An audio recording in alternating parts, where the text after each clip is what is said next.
I've got a special guest to join us today. He doesn't come on often, so I gotta count my blessings when I get him. He's too big for us now. He's Nick Kostos. He's the host of You Better You Bet, Monday through Friday, 9 a.m. to noon Eastern, Westwood 1. He's on all across the country. I mean, look, you're a lifelong Knicks fan. I'm a lifelong Knicks fan. The Patrick Ewing autographed basketball is right above my head. I won't lie, man. I had tears coming down my face watching that whole thing happen. I thought for sure it was finishing in 6 at the Garden. The officials did everything they could to make sure it was going to finish in Game 6 at the Garden.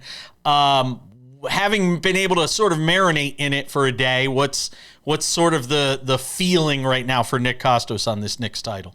I think I have, well, just on the Knicks specifically, I'll echo the sentiment of what I think a lot of Knicks fans, and I'm sure you, Jason, felt, right? Which is, I actually never thought this was going to happen. Now, I thought they were going to win yesterday. Coming into this finals, I felt pretty confident they were going to win. So it's not that they couldn't beat San Antonio. It's more that I felt like the Knicks were never going to win because it wasn't meant to be. Like, we were going to go our entire lives without seeing it happen. And then when it finally happens and, Anunoby makes that free throw to put them up 4 at the end of the game with the 7.7 seconds to go. And you realize, this would be historic for them to blow this. They're probably not going to. And then they win the championship, and it's a flood of different emotions. And I'm going to be a little sentimental and a little saccharine here, but I'm 43. This is the first championship I've seen them win. I spent a lot of time last night in the waning moments of the game and after the game thinking about my dad, who passed away in 2014, and my grandfather, who died in 2009, the people that I grew up watching this team with. And the fact I wish I could have shared the experience with them. And I'm sure there are a lot of Knicks fans that probably feel a similar way. So there was a lot of really positive thoughts. It was great. I actually think, as a fan, we can maybe talk about this if you want, just being a sports fan. I feel like this was the last mountain to summit, the last team of mine that I grew up rooting for. I was going to ask you that. That's exactly the same thing for me. That was the same thing I was thinking of was, that's what I ask you is, all right, what's left for us? Like, as sports fans now, what's left? The answer is actually ultimately nothing. And it's as crazy as it sounds, it's a little bittersweet. Not that it's not that I wanted them to lose so we can keep the chase going. I desperately wanted them to win. But now that they've won, and I consider myself, and I know to know the teams you root for, right? We're very lucky. We're blessed sports fans, right? I've seen all my favorite teams win championships, all of them now. And with the Knicks winning, this was the white whale. And we got it, right? So, do I want the Knicks to win again next year? Of course. Do I want the Yankees to win the World Series this October? Absolutely. But now that the Knicks have won, I've entered a period of time where I don't know how long it's going to be. So I'm at game 1 in the Eastern Conference Final. I went to that game against the 22-point fourth quarter comeback. And as they start to come back, I say to myself in my head, and I swear on my daughter this is true, I will trade an 0-17 Giants season just for the Knicks to win this game, to come back and win this game. So it's now that the Knicks have won, as a fan, I don't know what more there is to ask for, at least in the next 5 to 10 years. I feel like I'm good. I feel like I should give you, by the way, my Giants helmet, because I have disowned the Giants because I'm tired of all the shenanigans on the team. So maybe next time there are a lot of shenanigans. Maybe next time I see you, I should give you the helmet. I'm throwing it on the floor. So look, I'm not trying to be Debbie Downer here. You gave me the good. I think 2 things can be true at once. This team went on an epic run and played its best basketball at the most opportune time of the season.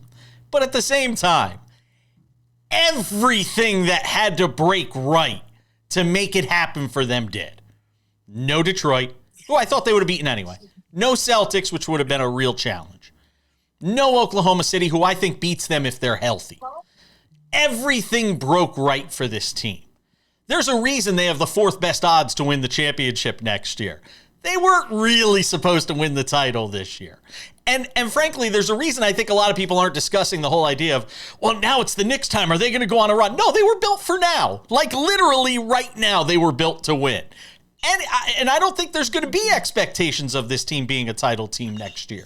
From the objective point of view, taking the orange and blue skies out of it. Am I wrong? I think one thing you said is right. I disagree with a lot of the rest. they absolutely caught one break. And the break was, and it's the last one that you said, was Oklahoma City losing to San Antonio. And really the break is that Jalen Williams, that J-Double isn't healthy for the Thunder. Like, that's the break. Because I actually really like to see how that finals would have gone, but I'll say, like, I picked the Knicks to beat the Spurs before the series. I did too. I would have picked OKC. I would have beat the Knicks. Yeah. And that was, you know, to my credit, and like, I don't know why I say to my credit, because it didn't happen, but my preseason prediction in the finals was Thunder over Knicks. So that was kind of always what my thought was that the Thunder were the best team, the Knicks were the best team in the East. So I do think, like, that's the one bullet that the Knicks dodged. But I mean, look, like, you even admitted when you said it, they would have beaten the Pistons anyway. The Pistons almost lost to Orlando. Like, they got housed in a game 7 at home against Cleveland. They were going to beat the Knicks, like, no chance. And, like, miss me, I'm sorry, with the Celtics stuff.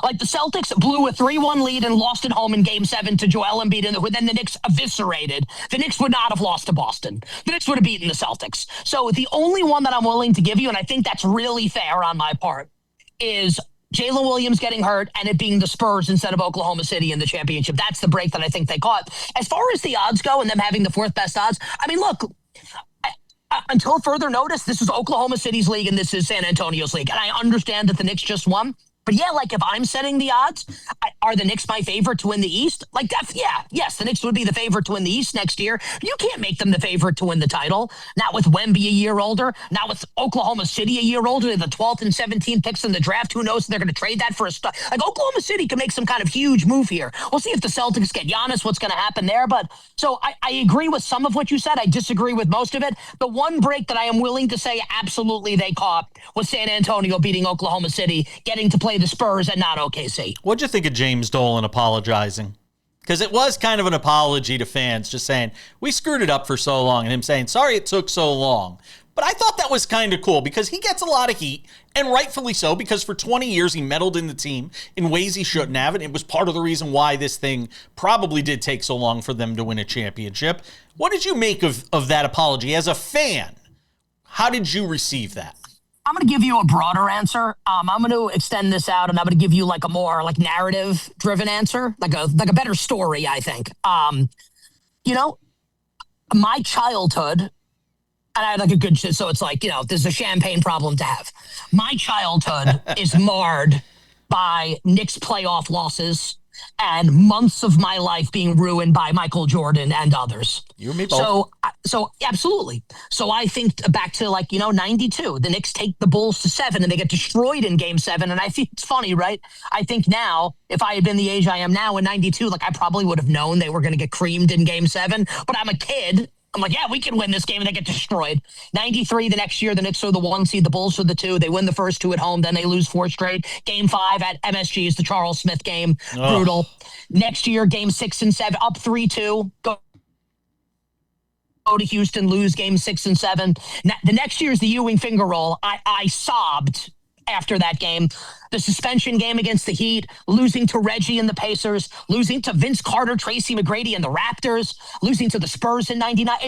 We go down the list, and it's like, I think about all those moments that were so painful for so long. It's kind of like it doesn't matter anymore because they won. So, you know, I think Dolan kind of like, when I think of Dolan and his apology, what's he referring to? You know, the Isaiah Thomas era. Like the Phil Jackson era, yeah. The trade for Andrea Bargnani, like not drafting Steph, like whatever it is, like the failing to draft some of these great players, the terrible trades that they swung. Yeah, like it was brutal, but they won. So it's all good. For me, at least, it's all good. Nick Kostos, You Bet or You Bet. Catch him Monday through Friday, Westwood 1 from 9 a.m. to noon Eastern. He's also on the TV. You can catch him on YouTube. Proud to say, one of my best friends in the industry, somebody I always love to follow and root for his success. There are a few people whose success I root for more than Nick Kostos, so I appreciate you, my friend. And I appreciate that you said, I know you mean it. I appreciate that you always say that. Oh, yeah. Really appreciate you having me on. Let's go, Knicks. Wishing you and all your great viewers, Mr. Page, minimal sweats, winning bets, the absolute very best of luck. And what's the Giants' prediction for a record this year? Okay, I will say, do I have to give you an exact or can I give you a range? You can give me a range. Somewhere in between 6 to 9 wins. Yeah, I thought you were going to be like 0 to 12, and then I would have been like, what's the point of a range? Okay. I mean, look, like, I don't think they're going to be good enough to get to 10. I think the division's too hard. I think they're a year away. Okay. I think if they have another good offseason, I think you could certainly make the case. And look, I'll just say this. My one quick thing about the Giants is, so it feels like the conversation around Jackson Dart, and I'm just going to keep this to on the field. Sure. The conversation around Dart has gotten a little weird for me because it feels like the way Giants fans and members of the media talk about him, it's as if we're all convinced that he's definitely good. And I'm not saying that he's not good. He could be great. But, like, we absolutely do not have the answer to that question yet. So, like, and look, like, to be fair, you asked me what their record is. Like, I have to acknowledge that in the range of outcomes, he's spectacular. And if that's the case, could they win 11, 12 games? Like, yeah, it's possible because we don't know what his ceiling is and we don't know what his floor is. But I think this has gotten a little strange, Jason, where it's the assumption is just that the offense is going to be good. And I'm not there, especially given the fact that Malik Neighbors might not be ready to start the season. Yeah, I'm with you. Nick Kostos, you better you bet, Monday through Friday, 9 a.m. to noon Eastern. Thank you, my friend. You got it.